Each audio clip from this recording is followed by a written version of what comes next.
سائر في طريق الحق يا جند الله جند الله جند الله جند الله. بسم اللہ الرحمن الرحیم نحمده ونصلی علی رسوله الکریم اما بعد. رمضان المبارک الحمدللہ چل رہا ہے. اس کی رحمتیں، برکتیں، مغفرتیں تیز ہواؤں کے جھونکوں کی طرح ہر مسلمان پر پڑ رہی ہیں. اللہ تعالی ہمیں اس سے صحیح فائدہ اٹھانے کی توفیق عطا فرمائے. رمضان کا ایک ایک لمحہ، ایک ایک منٹ، ایک ایک سیکنڈ بڑا قیمتی ہے جو انسان کی زندگی کو بدل سکتا ہے. آج مجھے کافی عرصے سے یہ خیال ہو رہا تھا کہ ایک بات آپ حضرات کے سامنے میں ذکر کروں. یہ رمضان کا جو مہینہ ہے یا یہ جو زندگی کا رمضان ہے، مجھے بھی نہیں معلوم اور آپ کو بھی نہیں معلوم. ہو سکتا ہے کہ یہ رمضان کا مہینہ ہمارا زندگی کا آخری رمضان ہو. تو کیوں نہ ہم اس رمضان مبارک میں کوئی ایسے نیک کام کی بنیاد ڈالیں جو عام طور پر اب تک کے رمضانوں سے مختلف ہو. یعنی اس رمضان میں چند دن باقی رہ گئے، اس رمضان میں کسی ایسی نیکی کی ہم بنیاد ڈالیں کہ جو کام ہم اب تک نہیں کر سکے زندگی میں، اس کی بنیاد ڈال دیں. اور اللہ نہ کرے جب ہمارا وقت آخر ہو اور ہمارا انتقال ہو جائے تو انشاءاللہ اس نیک نیتی کا اللہ تبارک و تعالی ہمیں نہ ختم ہونے والا اجر اور نہ ختم ہونے والا ثواب اللہ تعالی ہمیں عطا فرمائیں گے. میرے ذہن میں چند چیزیں ہیں، میں وہ آپ کے سامنے میں ذکر کر دیتا ہوں. اللہ تعالیٰ توفیق دے تو اس رمضان میں ان کاموں میں سے کسی ایک کام کو کر لیں تو انشاءاللہ یہ رمضان ہمارا گزشتہ رمضانوں سے مختلف بھی ہوگا. اور اس اعتبار سے بھی یہ رمضان ہمارا مختلف ہوگا کہ اس رمضان میں ہم نے ایک نیکی کی بنیاد رکھ دی. دیکھیے، ایک کام تو ہم یہ کر سکتے ہیں کہ اس رمضان میں کم سے کم ہر آدمی، جہاں تک میری آواز جا رہی ہے اور جہاں تک کہ میری آواز سن رہے ہیں، کم سے کم اس رمضان میں ہم اس بات کا عہد کریں کہ قرآن کریم کا جو آخری پارہ ہے، 30واں پارہ، وہ میں زبانی یاد کر لوں. اس کی کوشش کی جائے. وجہ اس کی یہ ہے کہ عام مسلمان جو ہے وہ لے دے کے ان کو صرف چند صورتیں یاد ہوتی ہیں. قل واللہ احد، انا اعطینا، الم تر کیف، یہ صورتیں یاد ہوتی ہیں اور پوری زندگی وہ یہی صورتیں پڑھتے رہتے ہیں اور اسی کو نمازوں میں اس کی تلاوت کرتے ہیں. تو کیا بہتر ہو، کیا ہی اچھا ہو کہ یہ 30واں پارہ ہم یاد کر لیں اور اس کو یاد کرنے کا آغاز اس رمضان سے ہم کر دیں. 3 4 آیتیں بھی اگر یاد کریں گے تو انشاءاللہ امید ہے کہ ایک مہینے میں ایک پارہ تو کم سے کم یاد ہو جائے گا. انشاءاللہ آرام سے یاد ہو جائے گا. شروع کریں، نیت کریں، ارادہ کریں، اللہ سے توفیق مانگیں، اللہ سے مدد مانگیں، اللہ تعالیٰ انشاءاللہ آسان کر دیں گے. ایک کام تو یہ ذہن میں رہے. اور دوسرا کام یہ ہے کہ روزانہ اس بات کا اہتمام ابھی سے ہم کر لیں کہ میں روزانہ ایک رکوع کا ترجمہ قرآن کریم کا دیکھ کر پڑھوں گا. اس بات کا اہتمام ہم اس رمضان سے کر لیں کہ رمضان کے بعد بھی ہمیشہ میرا معمول یہ ہوگا کہ میں ایک رکوع قرآن کریم کی تلاوت کر کر اس کا ترجمہ پڑھوں. مجھے پتہ تو چلے کہ میرا رب مجھ سے کیا فرما رہا ہے، مجھے پتہ تو چلے کہ میرے رب کی رضامندی کن چیزوں میں ہے، وہ کن چیزوں کے کرنے کی مجھے ترغیب دے رہے ہیں اور کن چیزوں سے مجھے منع کر رہے ہیں اور روک رہے ہیں. مجھے پتہ تو کہ اللہ تعالیٰ کیا فرما رہے ہیں، مجھے تو پتہ ہی نہیں. تو اس لیے اس بات کا اہتمام ہو کہ روزانہ میں ایک رکوع کا قرآن کریم کا ترجمہ کروں. اسی طریقے سے ایک کام یہ ہو سکتا ہے کہ اسی رمضان میں اس بات کا عہد کریں اور اس کام کو شروع کر دیں جن کو اللہ تعالیٰ نے کوئی حیثیت دی ہے کہ کسی یتیم کو تلاش کر کر ایک یتیم کی کفالت اپنے ذمے لے لیں. آپ یقین کریں یہ کام اگر آپ نے کر لیا تو یہ رمضان آپ کا اب تک کے رمضانوں سے بالکل الگ ہوگا، بالکل مختلف ہوگا. اس کی عجیب حلاوت انشاءاللہ آپ کو نصیب ہوگی. اسی طریقے سے کسی کے ہاں پانی کی شدید قلت ہے، اس کے ہاں کوئی بورنگ کروا دی، کوئی ٹھنڈے پانی کا کوئی پلانٹ لگا دیا، کوئی ادارہ ہے، کوئی مدرسہ ہے، کوئی مسجد ہے، وہاں ٹھنڈے پانی کا کوئی کولر لگا دیا، کوئی پلانٹ لگا دیا. عام مسلمان جو ہے وہ اس سے فائدہ اٹھا رہے ہیں، عام مسلمان گرمی میں ٹھنڈا پانی پی رہے ہیں. یہ بہت بڑا صدقہ جاریہ ہے. اس کا اہتمام اور اس کی بنیاد اس رمضان میں ڈال دیں اللہ کا نام لے کر.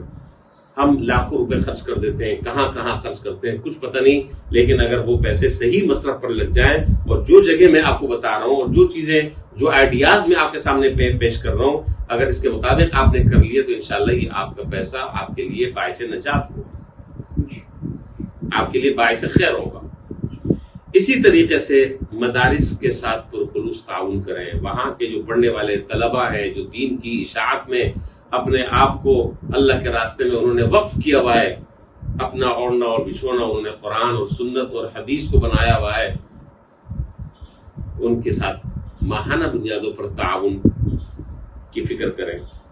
اور اگر آپ مشورہ چاہیں گے، آپ کوئی رائے چاہیں گے، انشاءاللہ میرے سے آپ رابطہ کریں، اللہ نے چاہا انشاءاللہ میں آپ کو بہترین رائے آپ کو میں دوں گا کہ کس طریقے سے کہاں پر کس جگہ آپ کا پیسہ لگ جائے جو انشاءاللہ آپ کے لیے مفید اور کارآمد ثابت ہو۔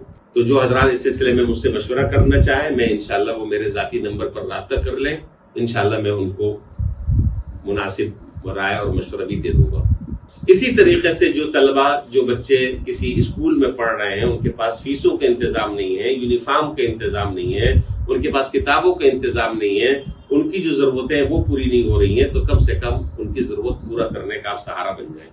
یہ کام بھی رمضان میں آپ کر سکتے ہیں، کم سے کم 3 سے 4 طالب علموں کی فیسیں آپ اپنے ذمہ لے لیں، انشاءاللہ وہ بچہ پڑھتا بھی رہے گا اور اللہ نے چاہا آپ کو اس کا اجر و ثواب بھی ملتا رہے گا، وہ جاہل نہیں رہے گا، انشاءاللہ اس کو دین کی بھی سمجھ بوجھ ہوگی۔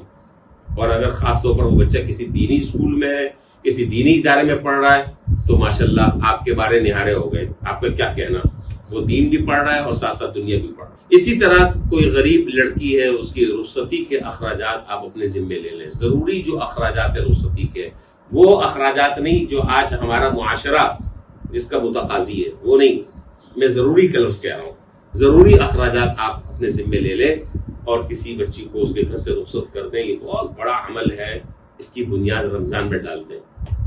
اور ایسے بے شمار گھرانے آپ کو ملیں گے، نہ ملے آپ ہم سے مشورہ کریں، ہم آپ کو انشاءاللہ بتائیں گے اور رہنمائی کریں گے۔ اسی طریقے سے رمضان میں ایک چیز کی عادت ہمیں پڑ گئی ہے، الحمدللہ شروع رمضان سے ہماری عادت پڑ گئی ہے، پورے 30 دن ہم وہ کام کر رہے ہیں، کیا کہ جب ہم سحری کرنے کے لیے اٹھتے ہیں تو ہم کم سے کم 2 رکعت تو تہجد پڑھ ہی لیتے ہیں، کوئی آدھا گھنٹہ بھی کھڑا ہوتا ہے اللہ کے سامنے، کوئی 1 گھنٹہ بھی کھڑا ہوتا ہے، کوئی جو ہے لمبے لمبا قیام اور لمبے لمبے رکوع اور لمبے لمبے سجدے کرتا ہے، کوئی مختصر نماز پڑھ لیتا ہے، 2 رکعت نماز پڑھ لیتا ہے۔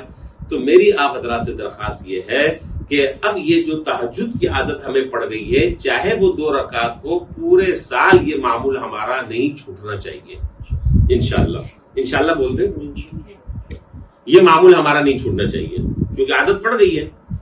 فجر کی نماز تو پھر قضا ہونے کا، فجر کی نماز رہ جانے کا تو سوال ہی پیدا نہیں ہوتا۔ جو آدمی تہجد کا اہتمام کر رہا ہے اور روزانہ تہجد میں اٹھنے کی کوشش کر رہا ہے، اس سے فرض نماز کیسے فوت ہو جائے گی، کیسے رہ جائے گی؟ اور عادت میں نے کہا کہ ہماری پڑ گئی ہے، لہذا اس عادت کو باقی رکھا جائے اور اس تسلسل کو ختم نہ ہونے دیا جائے، اور جس چیز کی بنیاد ہم نے رمضان میں ڈال دی ہے یہ ختم نہ ہونے پائے۔ اللہ تعالیٰ کی ذات سے امید ہے کہ انشاءاللہ دنیا اور آخرت کے سارے خیر و بھلائیاں آپ کو مل جائیں گی انشاءاللہ۔